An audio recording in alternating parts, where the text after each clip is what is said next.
If you try to copy Thomas Shelby's stare, the suit, the cigarettes, and the one-liners, you'll miss the real point.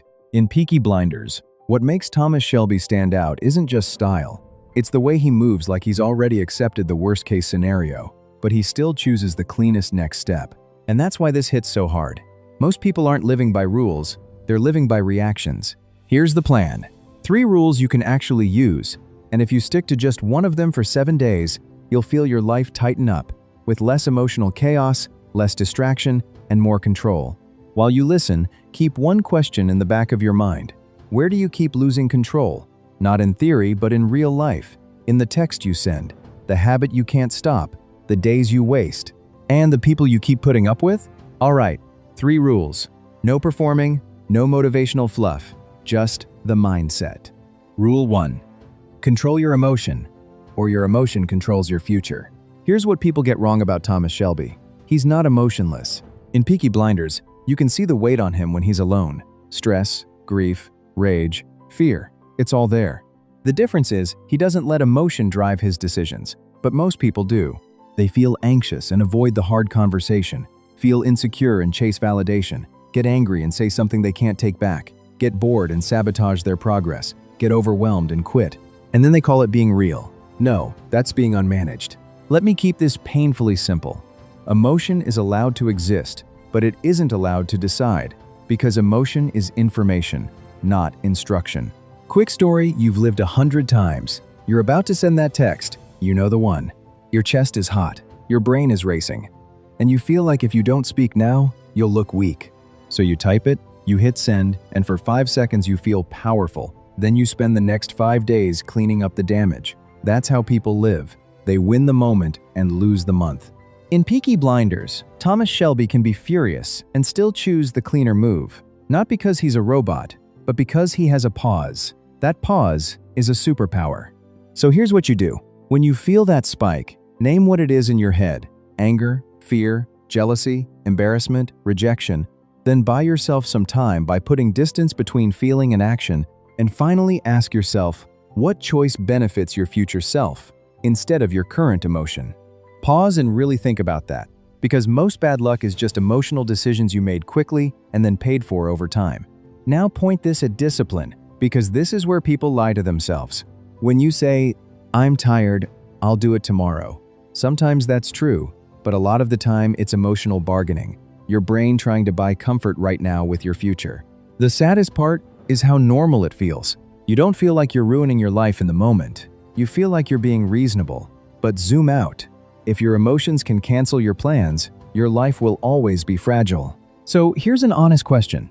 What emotion controls you the most? Fear so you avoid, anger so you explode, shame so you hide, boredom so you scroll? Whatever emotion controls you most is where you're easiest to predict.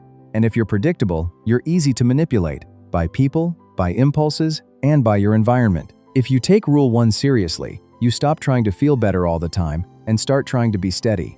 You become the person who can feel the wave and not drown in it, and that alone changes your presence. Rule 2. Move quiet, build loud. All right, here's the rule people think they get, but they usually don't. In Peaky Blinders, Thomas Shelby doesn't announce his next move, doesn't explain himself to people who don't matter, and doesn't argue for attention. He moves, then reality speaks.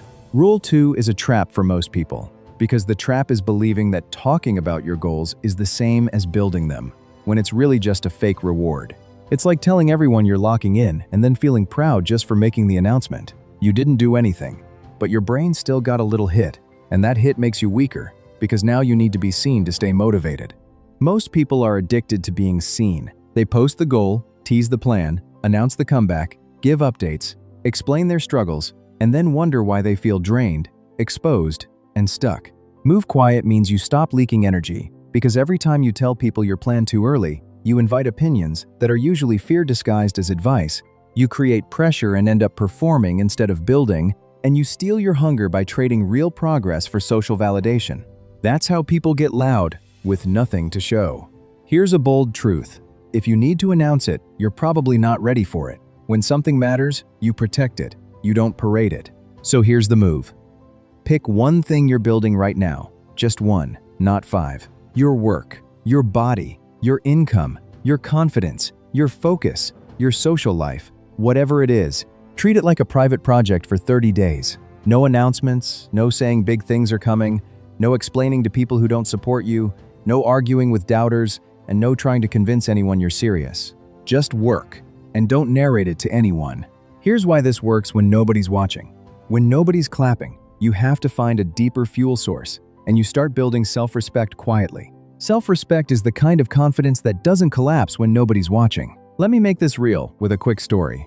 You tell a friend your plan, they smile and say that's cool, then change the subject. Or they make a joke, or they give you so-called realistic advice. Suddenly, you feel weird, not because they're bad, but because you handed your dream into someone else's hands emotionally. Now you're building with an audience in your head, and that's heavy. Thomas Shelby doesn't do that.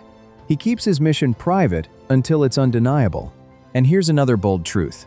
You don't need to be understood by everyone. You need to be effective. So many people waste years trying to get permission, convincing family, friends, strangers online, and the people who benefit from them staying the same. They don't see it. Explaining becomes a cage. If you want this mindset, stop trying to win conversations and start winning outcomes. And yes, it gets lonely at first. When you stop oversharing, some people don't know how to connect with you. When you stop performing, some people lose interest. When you stop chasing approval, some people feel less powerful around you. Good, that's the filter working. Keep it simple, keep it quiet, build it anyway. Rule 3, have standards so high, they scare you. This is the rule that makes everything else stick. You can control your emotions and still tolerate a life that drains you, and you can move quiet and still build something weak, because standards decide your level. In Peaky Blinders, Thomas Shelby has standards. He's not easily impressed, not easily manipulated, not easily shaken, and he's picky about what gets access to him. Most people say they want a better life, but their standards are low in 3 areas: what they tolerate, who they spend time with, and what they accept from themselves. That's why motivation doesn't change much. Standards matter more than motivation. So here's the rule. Raise your standards until your old self can't survive them, and start with what you tolerate. If you put up with disrespect, chaos, inconsistency, and lazy environments, you train yourself to live beneath your potential. And the worst part is it becomes normal. You start saying, that's just how my friends are, that's just how my relationship is, that's just how work is. No, that's just what you accepted. Here's an honest question. What do you complain about every week that you also tolerate every day? Answer that, because that one thing is costing you more than you think. Raising standards might look like you stop responding to people who only contact you when they need something. It might mean you stop laughing at disrespect just to keep things chill. It might mean you stop tolerating flakiness and calling it being busy. Maybe you clean your room like your mind depends on it, because it does. Or you cut habits you know are stealing your drive. And I know what happens when you do this. People say you changed, people say you got weird, people say you think you're better than everyone. Let them talk. Most people are comfortable with you as long as you stay manageable. When you raise your standards, you become harder to use. Now, second, who you're around. Your environment shapes you more than motivation ever will. If you're around people who normalize laziness, you slowly become soft. If you're around people who normalize discipline, you level up without needing a speech. Thomas Shelby understands power dynamics. Proximity is influence. So ask yourself, who do I become around my circle? Do I get sharper or smaller? Do I talk about goals? Or do I talk about other people? Do I leave conversations energized or drained? Here's another honest question. Do the people around you make effort feel normal, or do they make excuses feel normal? Whatever is normal around you becomes normal inside you. And I'm not saying everyone around you is a bad person. Sometimes they're good people with patterns that keep you small. But if you keep sitting in small patterns, you inherit them. There's no neutral. Now, third, what you accept from yourself. This is the part most people don't want to hear. If your confidence is low, it's probably not because you lack confidence. It's because you don't trust yourself. And you don't trust yourself because you keep breaking promises to yourself. I'll start tomorrow. I'll work out next week. I'll stop procrastinating after this. I'll lock in after this one last thing. Every broken promise teaches your brain one thing. Your word means nothing. So you walk around with that quiet insecurity and call it anxiety or low self-esteem, but it's really just a trust issue with yourself. In Peaky Blinders, Thomas Shelby is intense partly because he's consistent. When he decides, he moves. and that consistency creates weight. You can build that same weight. Do this.